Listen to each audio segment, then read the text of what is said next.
Hello, I'm Dr. Alice Gorman, and I'm delighted to welcome you to a very special online author event for Roaring Stories Bookshop. To introduce myself, I'm a space archaeologist from Flinders University in Adelaide and the author of Dr. Space Junk versus the Universe, Archaeology in the Future, which is available from Roaring Stories for those interested. Today, I'm joined by Ceridwen Dovey in conversation to discuss her latest book, Only the Astronauts, published by Penguin Books. But before starting, I'd like to acknowledge the traditional owners of the land on which we meet, the Wongal people of the Eora Nation, and I pay my respects to elders past, present, and emerging, and to the knowledge embedded forever within the Aboriginal custodianship of this country. And now to introduce my guest. Ceridwen Dovey is an Australian writer and filmmaker based in Sydney.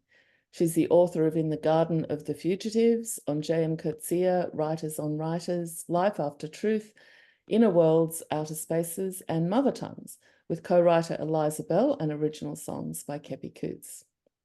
Her science writing has been recognised with an Australian Museum Eureka Award and 2 University of New South Wales Press Bragg Prizes for science writing. Later in 2024, Ceridwen will join Macquarie University as a research fellow. As a writer, Ceridwen has a rare and wild genius.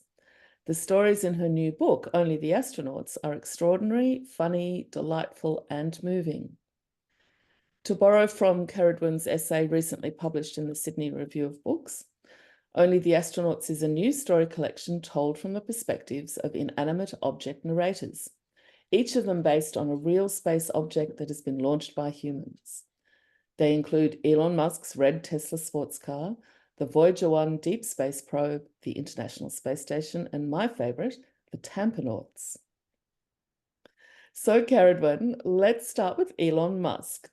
In 2018, he used his own personal cherry red Tesla sports car as the dummy payload in a test rocket launch. Now it's orbiting the sun somewhere between Mars and Jupiter, complete with a fake astronaut. People have mixed feelings about this object. For some, it's a symbol of the power of private enterprise. For others, it's just needless space junk.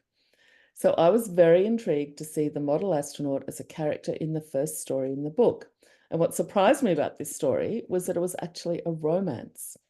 So what made you choose this unusual artifact as the focus of the first story? Well, thanks, Alice, for that lovely intro and for doing this chat with me today. I remember a very amazing article that you wrote describing Starman being shot into the cosmos as possibly one of the first dick pics ever sent into the universe. And that always stayed with me.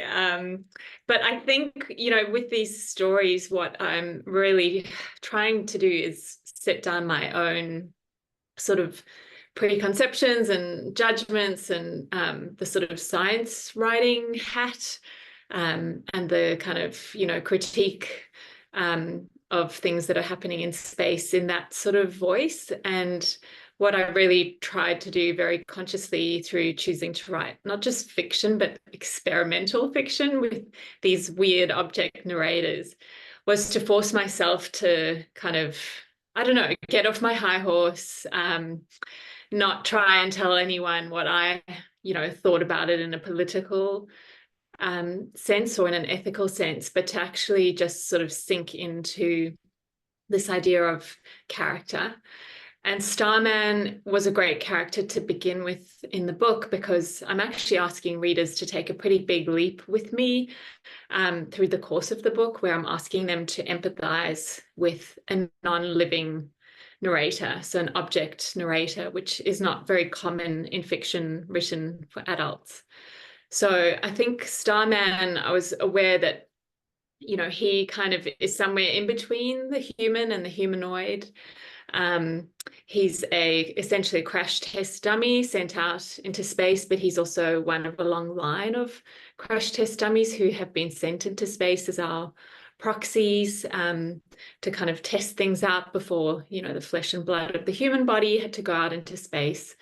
And so I put him into conversation once he's out in space with some of those other crash test dummies who've come before him, and really just animate that sense of, the there's something really eerie about these human-like figures that are, you know, sent off into space and sort of become our envoys. But then there's also something very touching and moving. And so that's where the love story comes into the book, and into the story, that I really wanted to try to make him less a figure of a kind of gothic or eerie sense of horror, and more a conduit to think about the relationships that humans have with these space objects. And it's a very special kind of category of relationship. And I was really interested in understanding the outpouring of emotion that people have for these objects, even though they're not alive. You're so right about the uncanniness of this dummy inside a spacesuit that's not alive, but is somehow representing humanity in a bizarre way. And I don't want to give too much away about this story, but for me, it was a change of perspective from kind of, I suppose, feeling that sending this dummy out was slightly hubristic, to feeling a sense of sympathy and thinking how lonely this poor creature was. But I seriously do not want to give too much away. You will have to read it to find out how this romance plays out. But I think, you know, you've touched on something really important there. We're so used to seeing spacecraft as just technology and engineering. Another spacecraft which features in a story in the book is Voyager 1. Can you tell me a bit more about Voyager 1 and how you do go about creating a personality for an inanimate object like this? Yeah, I mean, you know, I've learned a lot about all of these objects from you and from your writing about them. And I think Voyager 1 and 2, the twin spacecraft that were launched in 1977, and they very famous, I guess, for being the furthest human-made objects in the solar system. And I think there's something where I knew that I had to write about these objects. And I had to work my way up to them. So Voyager's story comes very last in the book, because I was quite intimidated by the weight of the history and the emotion that these little objects carry. And I had a sense of, not trespass, but I just needed to be really careful, because it was an object that people cared so much about already, and had already invested in a kind of personality to these spacecraft. You know, they have their own Twitter accounts that NASA runs, and, you know, still speak back to us. And so they've been beloved for a very long time. And then, of course, the cargo that they carry, the Golden Record, is a very well-known story of this message for, you know, intelligent life elsewhere in the universe, put together by a tiny team run by Carl Sagan and his future wife, Annie Druyan. And that love story had also been told before, but I was wanting to come at it from a slightly different angle, to use Voyager 1 as a narrator, to, again, use that kind of wisdom and innocence that an object can have that a human can't. So in each of these stories, I play with what the object knows of its own history and of its own self, and then what's been hidden from it by its human handlers. And so I think it's that gap between what it knows to be true and what we know to be true, that maybe that's the sweet spot of a kind of poignancy in terms of building that readerly empathy for the object. So as a writer, I'm really trying to push the limits a little bit and see, can I make you really feel something for these inanimate objects? Like, can I make you, you know, feel an emotion that we would normally reserve for a human narrator, or even an animal narrator, as I've experimented with before. So Voyager was a tough one, but what I ended up doing was just reading and reading and reading and reading. And the story that kept sort of emerging for me as untold was this big debate around and it was a debate that Carl and Annie and the other team members working on the Golden Record had, but should they represent the negative sides to humanity as well as the positive sides on this Golden Record? Or should they sort of make it a sanitized version of what it is to be human, so that the aliens might actually want to speak to us? in return, and that we don't destroy our chances at communicating with intelligent life form who maybe thinks that we have fallen beneath them in terms of the way that we've been able to treat each other on Earth. And that was a story I had never encountered before, and the depths to which, well, the kind of depths of the research that Annie Druyan did to try to actually find sounds that might represent the darker side to humanity. And she heard what's believed to be the first sound of warfare ever recorded at the Library of Congress. So it was a sound from the end of World War I of a British soldier shooting mustard gas shells at the Germans across the trenches. And they had a recording of this, and Annie actually went and listened to it, and she thought really long and hard about including that in the sound essay that she was putting together for the record. But for whatever reason, and I think the team must have sort of decided collectively, we're not going to show those sides to humans. So that sound did not make it onto the record. So the story really builds from that bigger question of, it's all fun and games to put together a golden record as a message to intelligent life forms elsewhere, but actually it's a huge reckoning with who we are as a species. And I think it's a reckoning that little team was not quite prepared to make at that time, and they did the best they could under the circumstances. But I think as we now head into the future of putting more and more kinds of archives into the cosmos and trying to send more and more kinds of messages from humans, that we're going to have to, bump up against in a really vital way. Yes, there's such a push now. A lot of the commercial spacecraft are allowing people to pay for their own things to digitally be sent into space. And that's a very different scenario to that very carefully curated golden record. But I think what also strikes me is with many of your characters in this book, they're very gentle almost. They're very likable objects or personalities. And there's a school of thinking out there that says it's a bit ridiculous to imbue space objects with our emotions and feelings and thoughts. And the let me try and say this properly, anthropomorphization of these very technical objects is kind of a bit silly. So what would you say to these people who would think it ridiculous to give a personality to something like Voyager 1?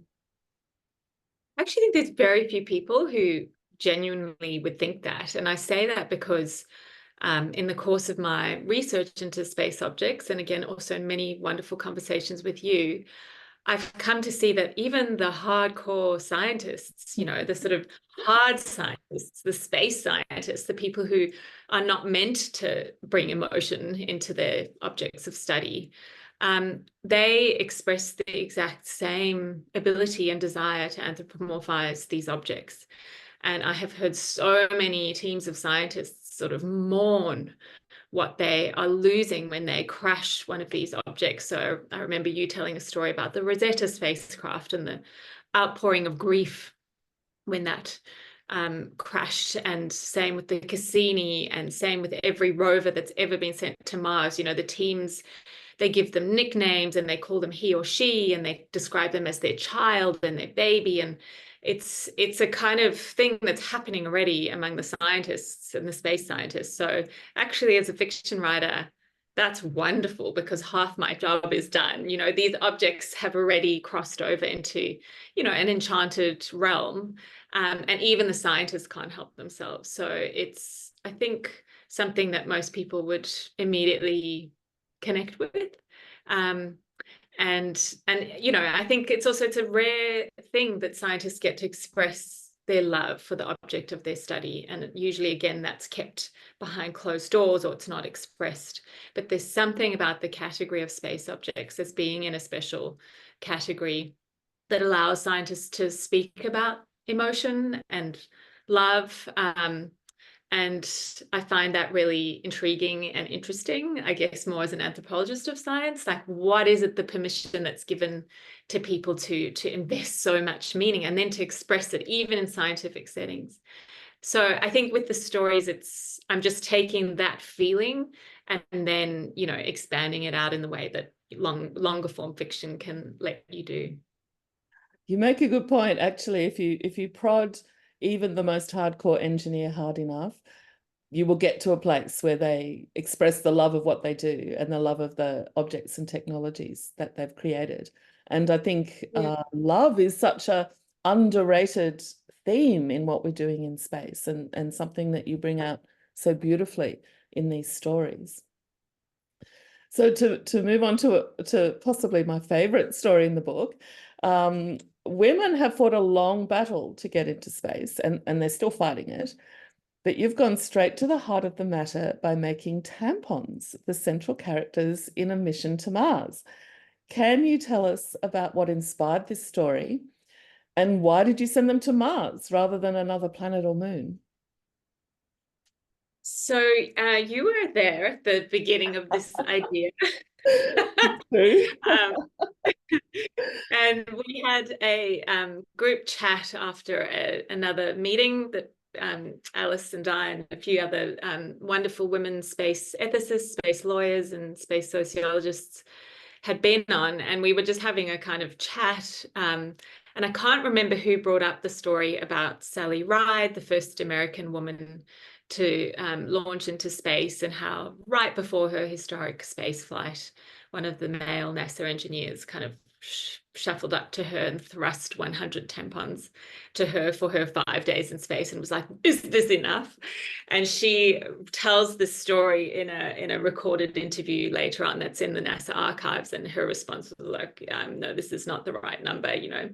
And she uses it, I think, as a moment of, you know, it was kind of like this had been going on for weeks and months in the build up to her launch. You know, she'd been asked to basically use her time consulting on a makeup kit for women astronauts in space, instead of getting, you know, the extra training that she wanted. And at press conferences, she was asked really dumb questions like, you know, what if you get teary and emotional in space? And so there was all this coded gender stuff going on. And so in this chat that you and I were on, and a few others, we got a bit silly, and the idea of a tampanaut just really tickled our collective fancy, I think. And there's something so both ridiculous about the idea of a tampon astronaut, a tampanaut, but also it is really risking bringing on the kind of disgust that women's bodies can bring on among you know, certain types of, you know, scientists or gatekeepers in these extreme places that are meant to be pure spaces of rational science. So Antarctica, outer space, you know, anywhere where there is meant to be serious science going on, and then the intrusion of a woman's body and the kind of panic and the horror that this can cause among men. And so there was just a playfulness in the idea, and I went away from that meeting and made a little tampanaut out of a tampon with tin foil. And then initially I actually wanted to make a film about the tampanaut, like a stop motion film, but it didn't go anywhere. So I thought, okay, I'm going to try and write this story, but it's a bit like walking on a tightrope, because the whole time you're having to balance that it's not satire, you know, like I really didn't want these stories to be satire, which I experience as a very cruel and cold form of fiction, but fable. So fable for me is to give voice, literally in the Latin root of the word, to give voice. But there's also something about the way that we put our guards down when we encounter a fable as adults. You know, we're prepared to have objects speak to us and animals come back alive, and a bit of magical thinking. So the Tampanauts story was really fun to write. But again, I had to be very conscious of balancing, making sure that they were kind of valid as characters and not just a spoofy sort of thing. But then built into that also some of that anger of, you know, these totally irrational on the part of the male-bodied scientists panic around women's bodies in these extreme places. And so there's a part in the story where the 100 original space tampons, so the ones that Sally Ride had thrust upon her that may or may not have all gone to space and come back, they have a kind of Greek chorus where they go pretty deep into Mary Douglas's ideas of purity and danger, and exactly what it is what's happening when there are these kinds of taboos, and what happens when those taboos get crossed, and what it is about space that makes people think that they can escape their bodies when actually in space you are thrown back upon your body like never before, and how that can actually be incredibly liberating for a female body and, confronting for a male body. So I tried to bring all of those things in through these little figures of the Tamponauts, and at the same time make them lovable, a little bit lovable maybe. So yeah, it was a challenge to write. And I mean, it's definitely the story that I think I'm most, worried that people might not understand what it is that I'm doing. But I hope embedded in the bigger context of the book, and some of this history of exactly what we're talking about, that they will come to it with an open mind. Well, it certainly gave me a new perspective on that renowned incident of Sally Ride and the 100 tampons. And of course, there have been suggestions that the most logical first crew to go to Mars should be an all-female crew, as they take up less space, use resources more efficiently, and have great social skills. And I think we see that demonstrated in the Tamponauts. There's some surprising twists in this story. And again, I'm not going to have any spoilers here, but it's definitely one of my favorites in the book. And I forgot to say why Mars, but I think it was also that idea of, every TV show and movie and heroic kind of narrative that many of us have consumed around space travel has been to Mars, and this kind of, again, fetishization of a destination. So I think they had to go to Mars because the whole narrative is sort of built around undermining that a little bit, but again, doing it lovingly. Very lovingly, I think. Now, I mentioned that I am a space archaeologist, and one of my projects has been studying the International Space Station to see how the crew use just everyday objects to live their lives.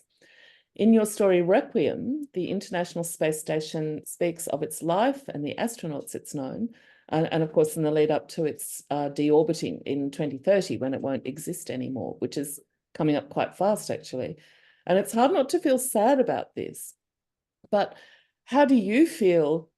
How would you talk of your relationship with the International Space Station after you have put so much thought into constructing it as this personality? I think I feel the same as you. Like there's a real, the story is meant to have the quality of a lament. And it's actually, it's both the humans grieving this imminent loss of a place that's been a home to them. So the last astronauts who are on board on New Year's Eve in 2030 are kind of anticipating leaving the International Space Station for the last time, and are trying to write poems in tribute to it, but can't really find the right words. And then at the same time, the International Space Station, without their knowledge, is actually farewelling not just the humans who are the last to be on board, but all of the humans over its, by then, 30 years of human habitation. And I think this was a lovely story to write because, of course, in all of these stories, I'm just trying to get a new perspective on humans. That's the only goal, right? Like, of course, I can't inhabit the consciousnesses of a dead animal or an inanimate object. But I think the way that I need to be able to write, and also to remind myself that humans are still lovable in spite of what we do and have done, is to trick myself into finding these slightly offbeat perspectives on humans. And in that process of glancing back at ourselves from a strange point of view, something in that makes me remember that humans are lovable. And it's actually, that might sound silly, but it's something I really struggle with day to day, and that I think probably many people are when we think of the things that we face, is how do we not just write off humans for, you know, what we've done and then what we're failing to do. And so it's a kind of trick of survival, I think, of remaining invested in the human project. But it also feels like I couldn't write straight realism anymore in this moment. Like, I think coming at humans and kind of peeking, eavesdropping, peering, spying, observing, so using these objects to kind of look at humans in a different way is really important to what I'm doing. And I think the International Space Station has had this unique eye view on so many different kinds of living within its body. But again, so few of those stories will live on in, you know, the recorded human history. You know, astronauts, as we've talked about, are often fairly bureaucratic because they have to be, and they have to follow all the tasks that they set, and, you know, they're type A personalities and they get things done, and they're incredibly professional and they're highly trained. But I wanted to know what happened in the moments when they were, you know, off duty, when they weren't being observed by other humans. And so the International Space Station becomes a kind of companion to them, but also sees humans at their best and also at their worst, and also just at their in-between blah phases, when they're doing nothing much but kind of, you know, scribbling in a diary and about weird sex dreams they had about the other astronauts on board. Like, those stories will not ever be told in official International Space Station history. And I have used very liberal poetic license to tell these stories. Sometimes it would, an idea would be sparked by reading about a real thing that happened, or an encounter, but usually I just kind of went to places in my own mind to create almost like an alternate history of what's really happened, the real living, breathing, flawed human beings who've been up there, not the perfect gods and goddesses that we like to think of astronauts as, but you know, and it's in that flawed, just normal, banal stuff that I think that's where the reminder that we're lovable that's the shell of it always for me. It really is a strong theme running through the book, creating love for these objects and that reflection that humans, we have our good points as well. And that's something I think quite, to hold on to that at this moment when with so much going on around us in the world, I think is something important. To move on to another story, The Fallen Astronaut is about a little sculpture that was placed on the surface of the moon by the Apollo 15 crew in 1971 as a little monument to the people who'd lost their lives in the endeavors of going to space. And very interestingly, you have the spirit of Neil Armstrong inhabit this little sculpture. And as this object, he says a line that really resonated with me: "Lunarcide is not a crime if you believe this place is already dead." And I know this is something you have given a lot of thought to. Could you tell us a bit about the context of this line? Yeah, well, I think I chose Neil Armstrong's spirit to inhabit this little tiny sculpture on the moon, the first art sculpture ever taken to the moon, because he was known to be a man of very few words. And like, apparently the joke among the astronauts was that no was a long sentence for him. And I think it actually did create some conflict between him and Buzz, if not open conflict, but a different way of sort of expressing things. And the idea for this story was, you know, if Neil Armstrong had been a different kind of person, if he had been a poet, what would he have seen and then spoken? What words and language would he have found to describe this new place that he was first to step upon? And if a poet had been sent instead of, you know, a astronaut past military test pilot training, how differently might we even now think about the moon if we had a different language for it? And so this story grows out of the tradition of nature writing on Earth, and writers like Annie Dillard and Robert Macfarlane, and some of the Barry Lopez poets of place, and how they've taught us how to re-see environments on Earth just through changing the language that we use about those places. And so I really wanted to imagine what it might be like to begin a tradition of nature writing on the moon and about the moon. Before we can get there, can we, begin to establish a tradition of this? And usually nature writing on Earth, or certainly in the current moment, has an elegiac quality of loss, because it's writing about landscapes that are changing so fast and that are soon to be lost. Whereas I think the moon, as it stands now, is this, it's perfect still. It's got the little tiny prints of our boots and some spacecraft and a few, tardigrades and things, but it's not yet destroyed in the way that, we think of many of the landscapes on Earth. And so it's quite a different tradition, because it can actually be one of extreme hope, as a nature writing tradition. And so again, this is not just about, the depressing kind of, oh God, we're going to stuff up the moon and here we go again, which is definitely a hat I wear in some of my other kinds of writing. But in this story, it was like, what happens, how precious can language be in describing a landscape, and can it do a different kind of protective work in preserving that landscape into the future, and making people, that beautiful saying of we protect what we love, but it's something like we love what we defend what we love. We protect what we believe in, but we defend what we love. So how can we already begin that work on Earth? And you are such an inspiration in this, of people who care about the moon as a place in the sense of the way that Barry Lopez cared about the Arctic. And how can we begin to start this movement that is not just about science, but also about language and meaning and metaphor, to sort of nudge people to just begin to look at it and think about it and feel about it and speak of it differently. And I think having books like yours, which do invite us to take these different perspectives, not just of the spacecraft, but of these locations as well, is definitely part of that process.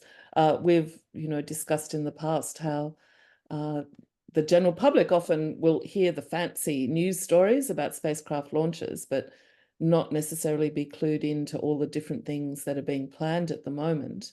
And I think we need to be making emotional connections with a lot of these places, to keep that respect and that love going, to have these different perspectives which enable us to make good decisions, I guess.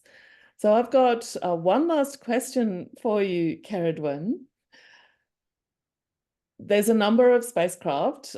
We haven't mentioned all of them at all in this interview, but was there a space object that you didn't include, or maybe there were multiple objects you toyed with and didn't include? And could you perhaps tell us what they were?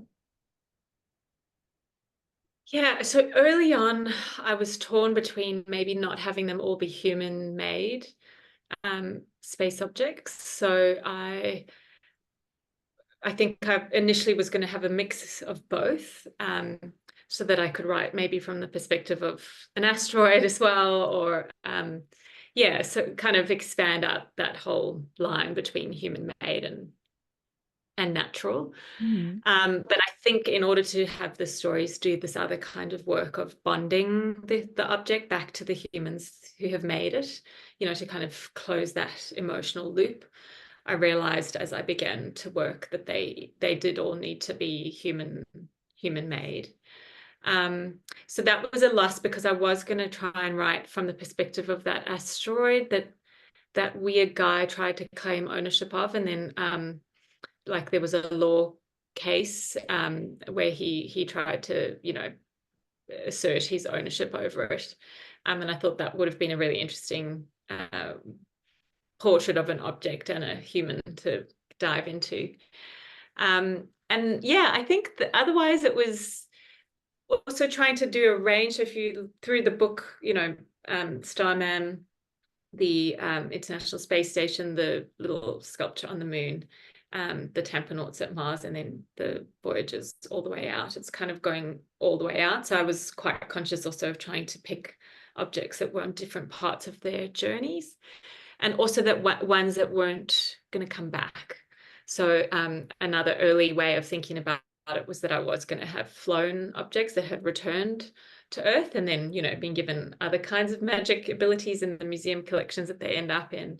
And I was going to have them tell the stories of their return as well, and then what happens to them on Earth when they've been touched by this magic of space. But that also, yeah, it just, in the end, I think it was kind of more elegant to have them all still in space, because once space objects are out there, they're no longer really obedient to us anymore. So there was that nice dramatic energy between these objects who had been fully under human control, you know, even the Voyagers, for instance. But as their instruments get switched off and they get further and further out, we no longer control them, and they can become, they go dark. And I love thinking about the various kinds of disobedience that they might get up to out there. Disobedient spacecraft is a very intriguing tone to finish our interview today. Thank you so much, Ceridwen.